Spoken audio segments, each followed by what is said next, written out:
Yan, mga katinda, dahil ano na, bare na. Yan, kailangan na po natin gumawa ng ganito, panggawa yung mga anak natin. Dahil alam mo na, kung di ka gumawa ng ganito, di ka dumaan ng pagkabata. Yan. Yan. Gusto niyo pong matutunan to paano gawin? Hindi po kayo, samahan nyo ako. Let's go. Ayan, mga batang 90s, 80s. Yan. Siguro marahil alam nyo na kung ano tong mga to, kung anong gagawin sa mga to. Yan. Dahil bare na, mga chikiting ngayon, mga nag-aaral, may mga project pa silang ganyan na ngayon ituturo ko lang po sa inyo paano siya gawin at paano siya i-flat ng ganito. Yan. Kesa dito, yung mga ganito, medyo pangit po yung tunog niyan. Pero pag ganito, yan, okay yung tunog niyan. Yan. Tuturo ko po sa inyo kung paano siya gawin. Yan. Step by step po tayo. Yan. Papahawak ko lang po tong camera sa anak ko. Ito yung una. Dito, lapit mo dito. Ito yung una, mga katinda. Itong plies, ito po yung purpose din yan. Yan. I-flat mo muna ng ganyan. Kasi kapag ganito, pinukpok mo agad dyan, posibleng tumalsik. Ayan. Posibleng tumalsik. Kaya dapat i-flat mo muna siya gamit yung plies. Yan. Yan. Mas malinis pang gawin yan. Pagkatapos nyo po na ganyan, pwede na siya pukpukin. Magiging ganito muna po yung itsura niya. Yan. Pukpukin natin. Pukpukin po natin. Yan.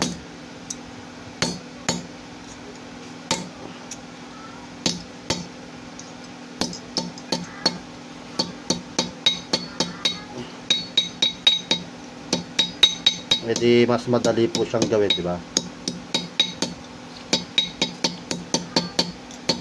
Okay.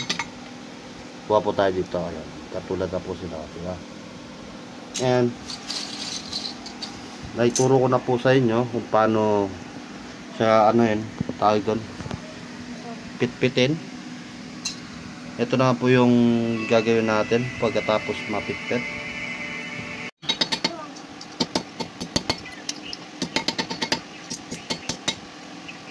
Nakakalaga na pabuti yun naman.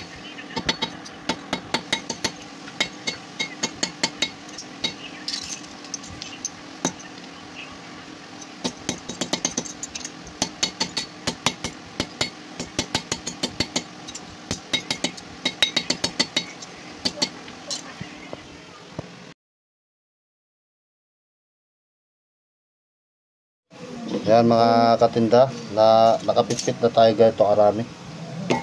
Yan. Ang next step naman ay puputasin natin to para may pasok natin dito sa alambre. Yan. Nakuha lang yung alambre dyan sa tabi-tabi.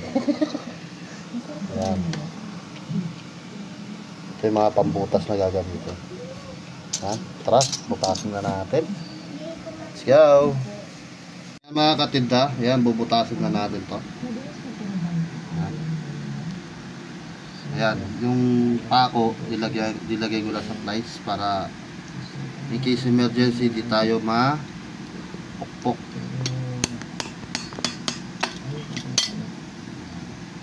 Yung sakto-sakto lang sa ano, sa alambre.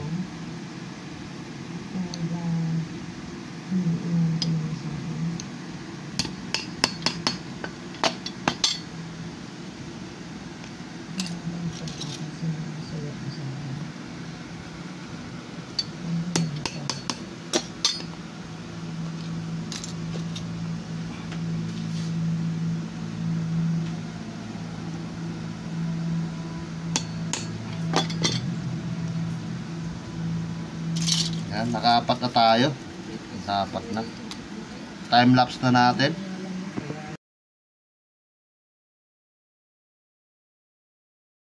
Yan, nabutasan na po lahat. Yan. Yan. Sentro yan. Ngayon, ang gagawin po natin, ilalagay na po natin siya sa kanyang alambre. Yan. Let's go.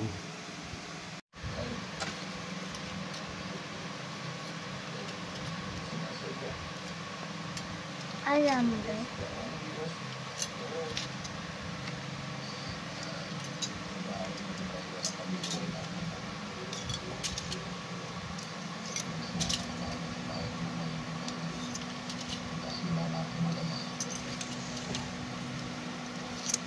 Time lapse. Tapos silalakpot na po natin siya. Yan. Kumbaga bibilugin lang natin.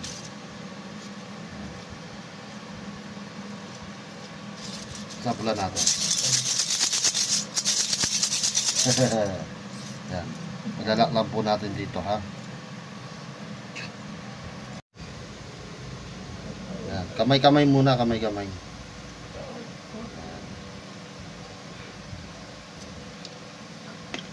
Tapos ito naman. Kamay-kamay lang muna, ha. Pag di na kaya ng kamay, itong plies.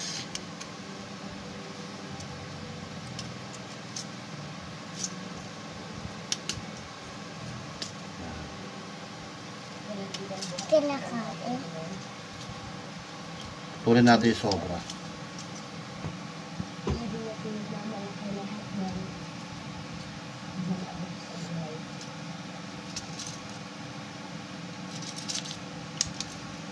Ilak natin para iwas sugat.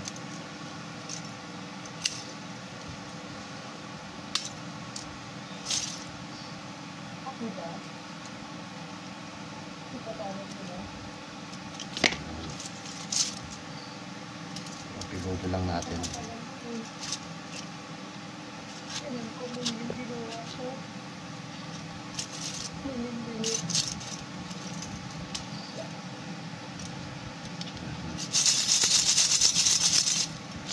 Yan yung finish product. Diba? Okay. Gusto niyo po ba matutunan paano gawin yung ganyan? Ayan. Mga batang 90s lang po nakakalam yan. Ayan. Yan. Gamit lang yung tansan tsaka alambre. Yan. May laruan na yung anak mo. Yan.